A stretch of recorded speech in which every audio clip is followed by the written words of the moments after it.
Welcome to Conflict Resolution for Humanitarian Aid Workers. Why do humanitarian aid workers need conflict resolution skills on their teams? Humanitarian workers are under a great deal of external stress.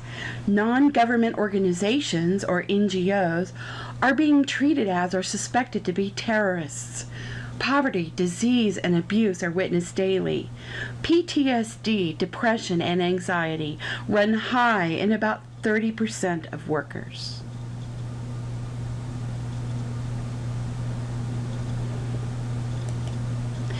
Internal pressures, such as poor administrative or managerial abilities on the part of team leaders, and conflict within the team are also potentially major sources of stress.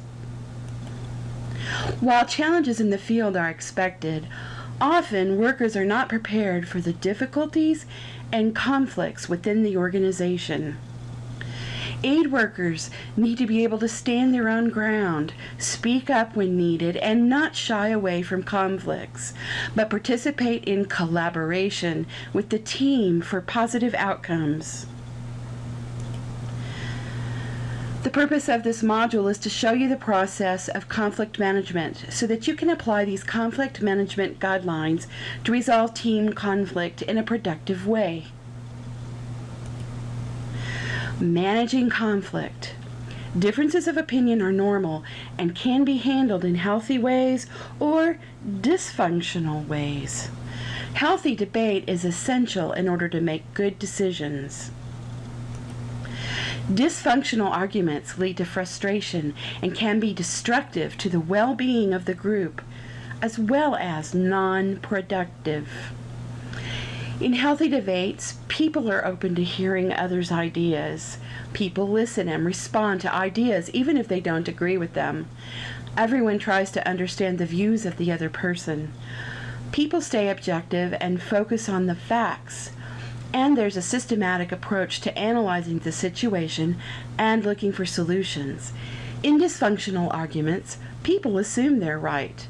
People wait until others have finished talking, then state their ideas without responding to the ideas of the other person. No one is interested in how the other person sees the situation. People are attacked and blamed. Hot topics get thrashed out in an unstructured way.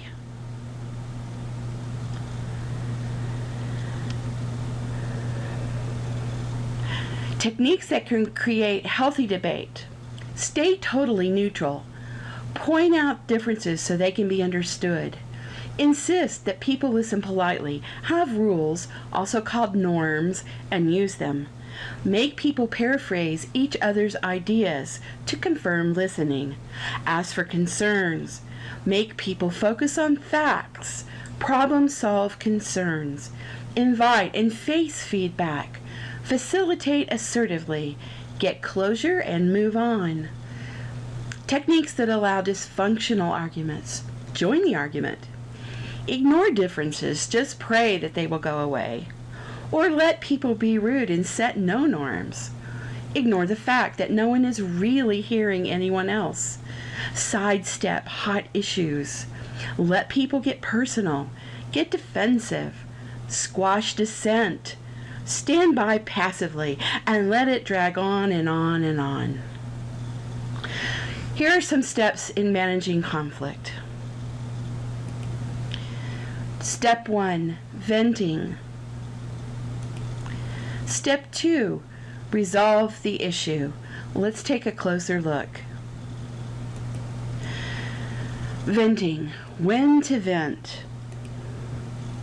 What do you think? Take 30 seconds and write down off the top of your head what situations in a team would indicate it is time for people to vent. And if you like, pause the video and have a short discussion as well.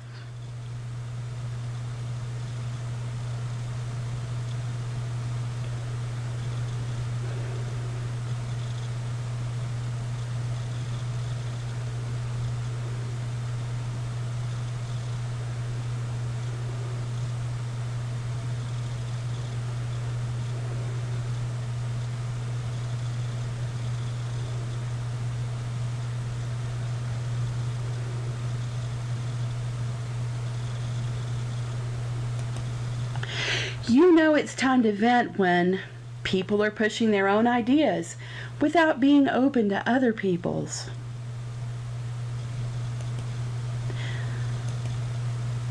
You know it's time to vent when tempers are flaring up,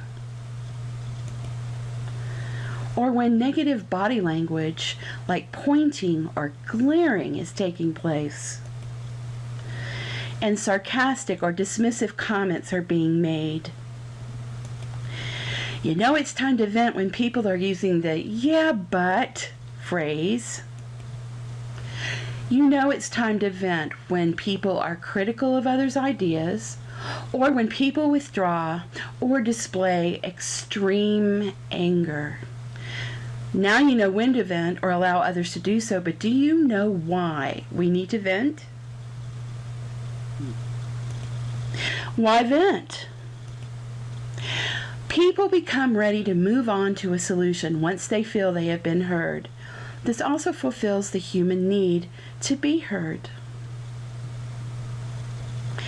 How to facilitate venting in a healthy way.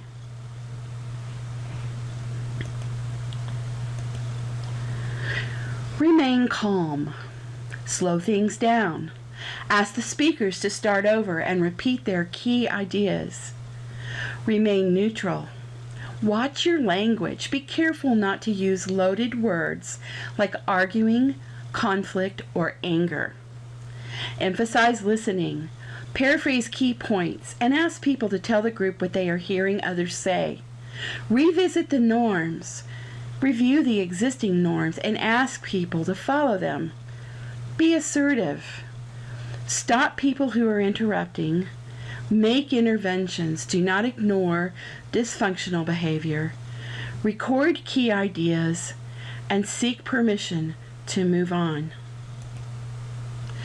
Listen, empathize, clarify, seek permission, resolve. Listen. Instead of arguing when you hear a point you disagree with, listen attentively and let the person share without interruption. Look interested and use phrases like, "Tell me more. That's interesting. Uh-huh. I'm not sure I understand. Can you go over this again?"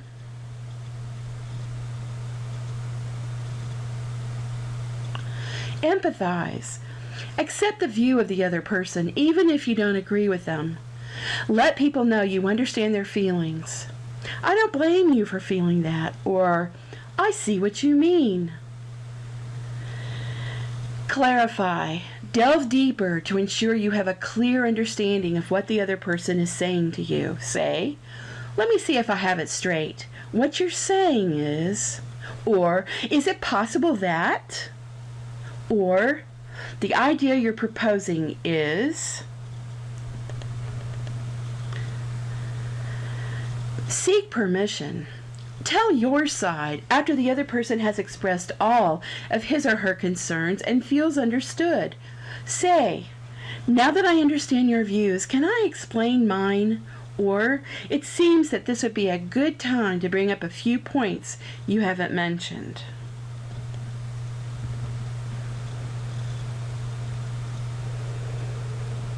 Resolve. Now that you have both heard each other, this is the time to start dealing with the problem together. Step 2, resolving issues. Once emotions have been vented and acknowledged, there are 5 basic approaches to consider for resolving an issue: avoid, accommodate, compromise, compete, or collaborate. Avoid. This is when you agree to disagree and put it on a shelf. Nothing is resolved. When people are emotional, avoiding can be a wise interim strategy. Accommodate. Ask if one party will give in to the other.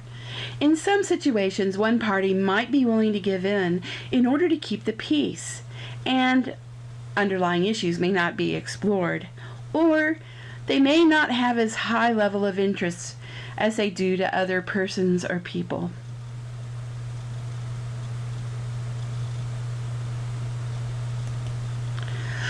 Compromise. Each gives up something and gets something. Compromising can be adversarial and leave people divided. Compete. Debate until one party wins. Win-lose. Competing is combative and hence unacceptable. Collaborate. Explore the issue together. Identify criteria for solution together. Agree to a solution that everyone can live with.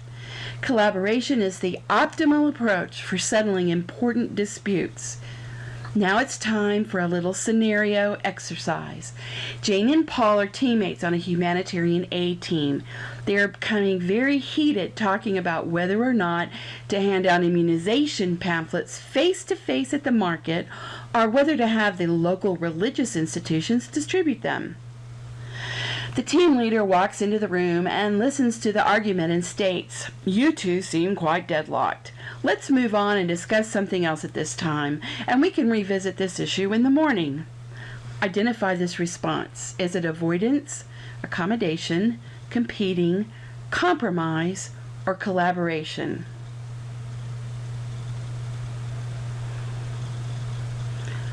Avoidance.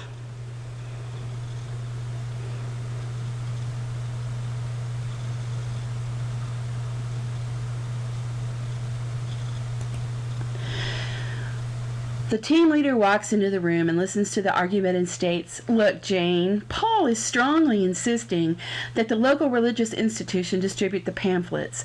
Since Paul has more seniority than you, do you think you might just go ahead and let go of doing this face-to-face distribution in the market?" Identify this response.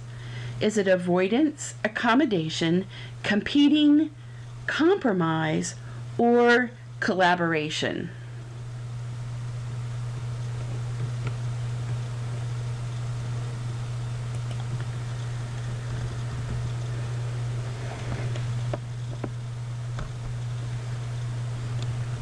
And if you guessed accommodation or selected accommodation, you were absolutely correct.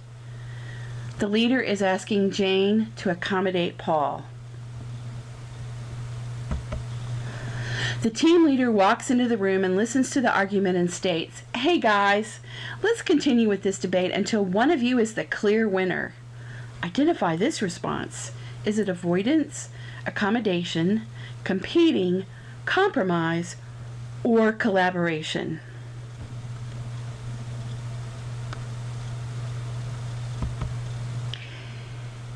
And if you said competing, you would be correct. One is going to win and one is going to lose, and this is what we wish to avoid. Next, the team leader walks into the room and listens to the argument and states, "Isn't there some way we can adopt a hybrid plan of both approaches?" A hybrid plan. Is this avoidance, accommodation, competing, compromise, or collaboration? What do you think? If you said compromise, you're absolutely right. A hybrid plan is a compromise. The team leader walks into the room and listens to the argument and states, "Let's put all the facts on the table. What are the details of the work and time constraints? What resources do we need to achieve these solutions? What are the characteristics of our best solution? What is the best solution?" Identify this response. Avoidance, accommodation, competing, compromise, or collaboration.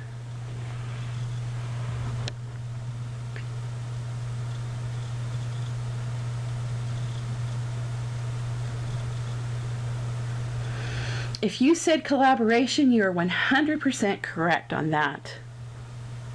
They're working together to come to a solution that is mutually beneficial and satisfies all parties.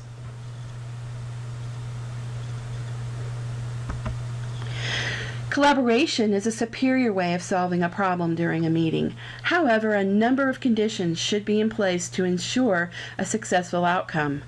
Members must have sufficient trust among themselves to open up and be supportive. Must have a positive intent to work toward a win-win solution. Have relevant information on hand to make a sound decision. Have the time to make the decision. Believe the topic is important enough to warrant spending the time it will take. And now, time for a little Q&A.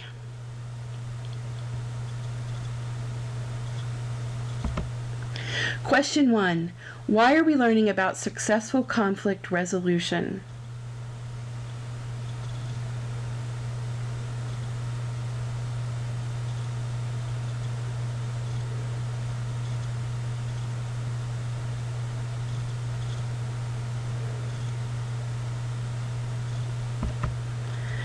To help reduce the internal stresses that affect humanitarian workers in the field. Question 2. What are the 2 general steps taken to resolve a conflict? Answer 2. Venting and resolving. Question 3. Why do we need to vent in the conflict resolution process?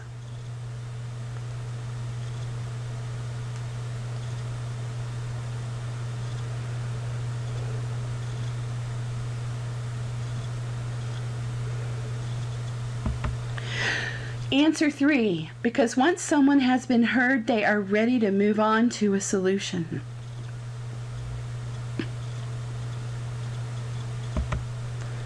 Four, explain these terms as applied to conflict resolution.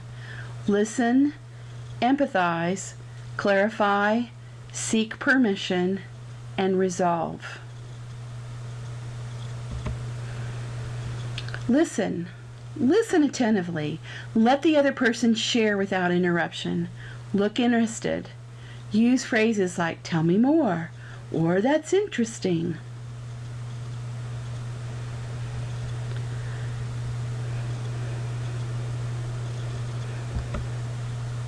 Empathize. Accept the other person's view, even if you don't agree with it. Let them know you understand their feelings.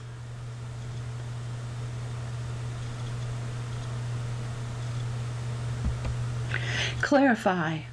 Delve deeper to ensure you have a clear understanding of what the other person is saying to you. Seek permission. Now that I understand your views, can I explain mine? Resolve. Now it's time to work together for a solution. Listen, empathize, clarify, seek permission, and resolve. What are the 5 basic approaches to resolving a conflict?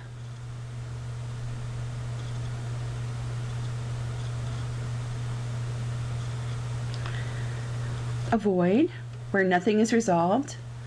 Accommodate, one party gives in. Compromise, each party gives something up and gains something. Compete, debate until one party wins. Collaborate, explore the issue together and identify criteria for resolution, and agree to a solution. I think you know which one of these is optimal. Groups that learn to navigate through conflict and use it to their benefit can become highly motivated and effective teams.